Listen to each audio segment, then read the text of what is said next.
ഇറാനിലെ പ്രതിഷേധങ്ങളിൽ സുരക്ഷാ ഉദ്യോഗസ്ഥർ ഉൾപ്പെടെ ഏകദേശം 2500 പേർ കൊല്ലപ്പെട്ടു എന്ന സ്ഥിരീകരണം വന്നിരിക്കുന്നു.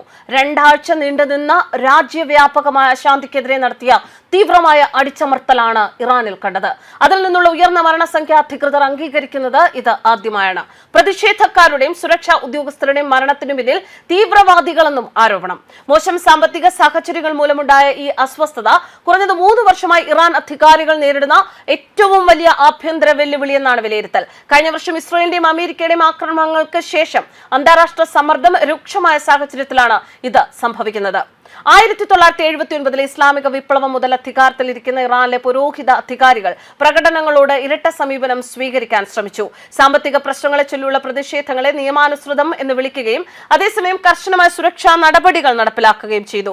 യുഎസും ഇസ്രായേലും അശാന്തി വളർത്തുന്നു എന്ന് അവർ ആരോപിക്കുകയും തീവ്രവാദികൾ എന്ന് വിളിക്കുന്ന അജ്ഞാതരായ ആളുകൾ പ്രതിഷേധങ്ങൾ ഹൈജാക്ക് ചെയ്തതായും അവർ പറയുന്നു. കൊല്ലപ്പെട്ട 100 കണക്കിന് ആളുകളെ ഒരു അവകാശ സംഘടന ഇതിനു മുൻപ് തിരിച്ചറിഞ്ഞിരുന്നു. ആയിരക്കണക്കിന് ആളുകളെ അറസ്റ്റ് ചെയ്തിട്ടുണ്ടെന്ന് അവർ റിപ്പോർട്ടുകൾ നൽകിയിരുന്നു. സമീപ ദിവസങ്ങളിൽ ഇന്റർനെറ്റ് വിച്ഛേദിക്കപ്പെട്ടത് ഉൾപ്പെടെയുള്ള ആശയവിനിമയ നിയന്ത്രണങ്ങൾ അവിടെ നിന്നുള്ള വിവരങ്ങൾ ലഭിക്കുന്നതിന് തടസ്സം സൃഷ്ടിക്കുന്നുണ്ട്. ഇസ്ലാമിക് റിപ്പബ്ലിക്കിലെ പൗരോഹിത്യ ഭരണാധികാരികൾ വർഷങ്ങളായി നേരിടുന്ന ഏറ്റവും വലിയ വിയോജിപ്പ് തരംഗത്തെ തുടർന്ന് ഇറാനിൽ നടന്ന പ്രതിഷേധങ്ങളിൽ മരിച്ചവരുടെ എണ്ണം 2571 എന്നാണ് US ആസ്ഥാനമായുള്ള അവകാശ സംഘടന പറയുന്നത്. ചൊവ്വാഴ്ച ഇറാനിയൻ ജനത പ്രതിഷേധം തുടരണമെന്ന് US പ്രസിഡന്റ് ഡൊണാൾഡ് ട്രംപ് ആവശ്യപ്പെട്ടിട്ടുണ്ട്. സഹായം ഉടൻ അമേരിക്ക നൽകുമെന്നും അദ്ദേഹം വാഗ്ദാനം ചെയ്യുന്നു. എന്നാലും അമേരിക്കയും ഇസ്രായേലും രാജ്യത്ത് ആക്രമണത്തിന് കൂടുതൽ പ്രോത്സാഹനം നൽകുന്നു എന്നാണ് ഇറാനിയൻ ഉദ്യോഗസ്ഥർ ആരോപിക്കുന്നത്. വിദേശ മാർഗനിർദ്ദേശങ്ങൾ സ്വീകരിച്ച് തീവ്രവാദ പ്രവർത്തകരാണ് മരണങ്ങൾ ഉണ്ടാക്കുന്നതെന്നും അവർ ആരോപിക്കുന്നു. ഇതുവരെ 2403 പ്രതിഷേധക്കാരുടെ 147 സർക്കാർ ബന്ധമുള്ള വ്യക്തികളുടെയും 18 വയസ്സിന് താഴെയുള്ള 12 പേരുടെയും 9 പ്രതിഷേധക്കാരല്ലാത്ത സാധാരണക്കാരുടെ മരണമാണ് സ്ഥിരീകരിച്ചിരിക്കുന്നത്. ചൊവ്വാഴ്ച തന്നെ ഏകദേശം 2000 പേർ കൊല്ലപ്പെട്ടതായി ഒരു ഇറാനിയൻ ഉദ്യോഗസ്ഥൻ സ്ഥിരീകരിച്ചിരുന്നു. 2 ആഴ്ചയിലേറെ രാജ്യവ്യാപകമായി തുടരുന്ന പ്രക്ഷോഭത്തിൽ നിന്നുള്ള മരണസംഖ്യ അധികൃതർ പുറത്തേക്ക് വെളിപ്പെടുത്തുന്നത് ഇത് ആദ്യമായാണ്. സഹായം എത്തിക്കൊണ്ടിരിക്കുന്നു എന്ന് ട്രംപ് പറയുന്നതിലൂടെ എന്താണ് ഉദ്ദേശിക്കുന്നത് എന്ന് ചോദിക്കുമ്പോൾ അത് മനസ്സിലാക്കണമെന്നാണ് ട്രംപ് മാധ്യമപ്രവർത്തകർക്ക് നൽകുന്ന മറുപടി. ഇറാനെ ശിക്ഷിക്കുന്നതിനുള്ള ഓപ്ഷനുകളിൽ സൈനിക നടപടിയും ഉൾപ്പെട്ടിട്ടുണ്ട് എന്നാണ് ട്രംപ് നൽകുന്ന വിശദീകരണം. അതേസമയം ഖമേനി വിരുദ്ധ പ്രതിഷേധക്കാരെ ഇറാൻ തൂക്കിലേറ്റുമെന്ന പ്രസ്താവനയ്ക്ക് വളരെ ശക്തമായ നടപടി ഉണ്ടാകുമെന്ന് ട്രംപിന്റെ മുന്നറിയിപ്പ്. ഇറാനിയൻ തലസ്ഥാനത്തിന് തൊട്ട് തെക്കുള്ള കഖ്രിസാഖ് മോർച്ചറിയിൽ മൃതദേഹങ്ങൾ നിരന്നിരിക്കുന്നതും കറുത്ത ബാഗുകളിൽ പൊതിഞ്ഞ മൃതദേഹങ്ങളും പ്രിയപ്പെട്ടവരെ തിരയുന്ന ദുഃഖിതരായ ബന്ധുക്കളും ഒക്കെ സോഷ്യൽ മീഡിയയിലെ പുതിയ വീഡിയോകളിൽ കാണിക്കുന്നുണ്ട്.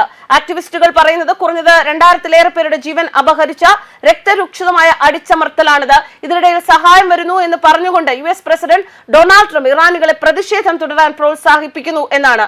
പ്രതിഷേധക്കാരെ വധിക്കുന്നതിനെതിരെ ടെഹ്റാനിലെ ഭരണകൂടത്തിന് US നേതാവ് മുന്നറിയിപ്പ് നൽകിയിട്ടുണ്ട്.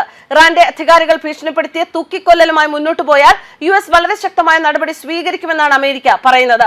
വ്യാപകമായ ഭരണവിരുദ്ധ പ്രകടനങ്ങളാണ് ഇറാനിൽ നടക്കുന്നത്. അത് ബന്ധപ്പെട്ട് കൂട്ട അറസ്റ്റുകൾ ഉണ്ടായിരുന്നു. ഇതിനെ തുടർന്ന് ഇറാൻ ആദ്യ പ്രതിഷേധക്കാരനെ വധശിക്ഷയ്ക്ക് വിധേയനാക്കുമെന്നാണ് റിപ്പോർട്ടുകൾ പുറത്തുവരുന്നത്. തലസ്ഥാനമായ ടെഹ്റാൻ അടുത്തുള്ള കരാജിൽ കഴിഞ്ഞ ആഴ്ച നടന്ന പ്രതിഷേധത്തിനിടെ അറസ്റ്റിലായ 26-കാരനായ എർഫാൻ സോൾട്ടാനിയെ ശരിയായ വിചാരണ ലഭിക്കാതെ തൂക്കിലേറ്റാൻ പോവുകയാണ് എന്ന് മനുഷ്യാവകാശ സംഘടനകൾ പ്രതികരിക്കുന്നു. ഇറാനിലെ ആശയവിനിമയ തടസ്സങ്ങൾക്കിടയിൽ എലോൺ മസ്കിന്റെ സ്പേസ് എക്സ് രാജ്യത്ത് സൗജന്യ സ്റ്റാർലിങ്ക് സാറ്റലൈറ്റ് സേവനം അതേസമയം വാഗ്ദാനം ചെയ്തതായും റിപ്പോർട്ടുണ്ട്. ഇറാനിൽ സ്റ്റാർലിങ്ക് സബ്സ്ക്രിപ്ഷൻ ഫീ സ്പേസ് എക്സ് ഒഴിവാക്കിയതിനാൽ രാജ്യത്ത് റിസീവറുകളുള്ള ആളുകൾക്ക് പണം നൽകാതെ തന്നെ സേവനം ആക്സസ് ചെയ്യാൻ സാധിക്കുമെന്ന് ഇറാനികളുമായി ചേർന്ന് പ്രവർത്തിക്കുന്ന US ഗ്രൂപ്പായ ഹോളിസ്റ്റിക് റെസിലിയൻസിന്റെ എക്സിക്യൂട്ടീവ് ഡയറക്ടർ പറയുന്നു. അതേസമയം ഇറാനിൽ പൊട്ടിപ്പുറപ്പെടുന്ന പ്രതിഷേധങ്ങളെ കുറിച്ച് ചർച്ച ചെയ്യാൻ വൈറ്റ് ഹൌസ് പ്രതിനിധി സ്റ്റീവ് വിറ്റ്കോഫ് ഇറാന്റെ നാടുകടത്തപ്പെട്ട മുൻ കിരീടാവകാശി റെയ്സ പെഹൽവിയുമായി വാരാന്ത്യത്തിൽ കൂടിക്കാഴ്ച നടത്തിയതായും ഒരു മുതിർന്ന US ഉദ്യോഗസ്ഥനെ ഉദ്ധരിച്ച് ആക്സിയോസ് റിപ്പോർട്ട് ചെയ്യുന്നു. ഇത് രഹസ്യ കൂടിക്കാഴ്ചയായിരുന്നു. ഒരു കുട്ടിയായിരിക്കെ സാമ്രാജ്യത്വ ഇറാന്റെ അടുത്ത ഷാ ആകാൻ വളർത്തപ്പെട്ടു എങ്കിലും ഏകദേശം 5 പതിറ്റാണ്ടോളം പ്രവാസ ജീവിതം നയിക്കേണ്ടി വന്ന പെഹൽവി ഇസ്ലാമിക് റിപ്പബ്ലിക്കിനെ പിടിച്ചുകുലുക്കുന്ന പ്രതിഷേധങ്ങളിൽ ഒരു റാലി നടത്തുന്ന വ്യക്തിയായി ഉയർന്നു വന്നിരിക്കുകയാണ്. എന്തായാലും ഇറാനിലെ സാഹചര്യങ്ങൾ ഇപ്പോഴും പ്രക്ഷുബ്ധം തന്നെയാണ്. അമേരിക്കയുടെ ഇടപെടലുകൾ ഉണ്ടാകുമെന്ന് പറയുമ്പോഴും അതെപ്പോൾ എങ്ങനെ എന്ന ചോദ്യം മാത്രമാണ് ഇപ്പോൾ അവശേഷിക്കുന്നത്. News desk Karma news.